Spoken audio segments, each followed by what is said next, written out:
7వ వచనం నుంచి చదువుదాం. నేను తప్ప వేరొక దేవుడు నీకుండకూడదు.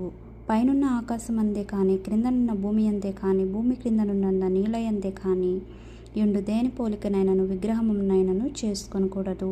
కాబట్టి మన యేసయ్య తప్ప వేరొక దేవుడు ఎవరికి, మనకే కాదు ఈ ప్రపంచంలో ఎవరికి ఉండకూడదు అని దేవుని వాక్యాల ద్వారా మాట్లాడుచున్నాడు. ఎందుకంటే నువ్వు విగ్రహాన్ని కానీ ఏ పోలికలో కూడా చేసుకొని దానికి నమస్కరించకూడదు, దాన్ని పూజించకూడదు అని ఆయనే మాట్లాడుతున్నాడు. ఎందుకంటే నీ దేవుడైన యెహోవా నేను రోషము గల దేవుడను. కాబట్టి ఆయన రోషము గల దేవుడంట. కాబట్టి నన్ను ద్వేషించి వారి విషయంలో 3-4 తరముల వరకు తండ్రుల దోషము కుమారుల మీదకి రప్పించును.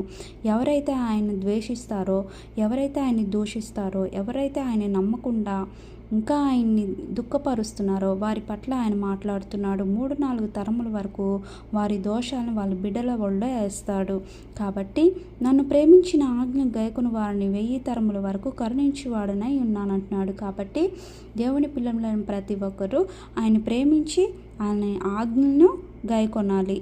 అప్పుడు 1000 తరాల వరకు యేసయ్య మనల్ని కరుణిస్తాడంట.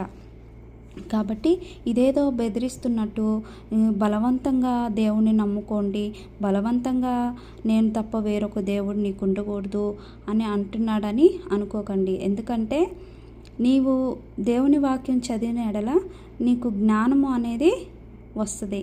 కాబట్టి నేను తప్ప వేరొక దేవుడు ఉండకూడదని ఎందుకు అంటున్నాడు? ఆయన మన కొరకు ఆయన ప్రాణాన్ని ఇచ్చాడు, ఆయన రక్తాన్ని చిందించాడు, ఆయన బలియాగమయ్యాడు.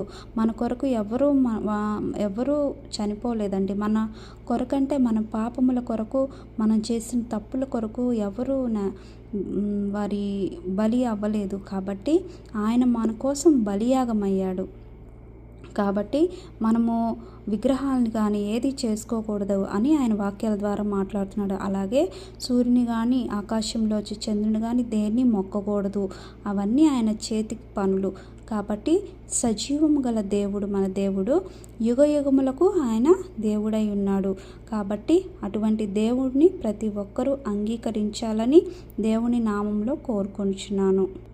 ఆయన ప్రేమించి మనతో మాట్లాడుతున్న ఈ కృపాకాలంలో ప్రతి ఒక్కళ్ళు ఆయన మాటలను లక్ష్యం ఉంచి ప్రతి ఒక్కరూ ఆయన మాటలను గుర్తెరిగి తమ నడతలను సరిచేసుకుంటూ ఆయన మార్గంలో నడవాలని ఆయన ప్రేమిస్తూ ఆయన వాక్యాల ద్వారా ప్రతి బిడ్డతో మాట్లాడుతున్నాడు.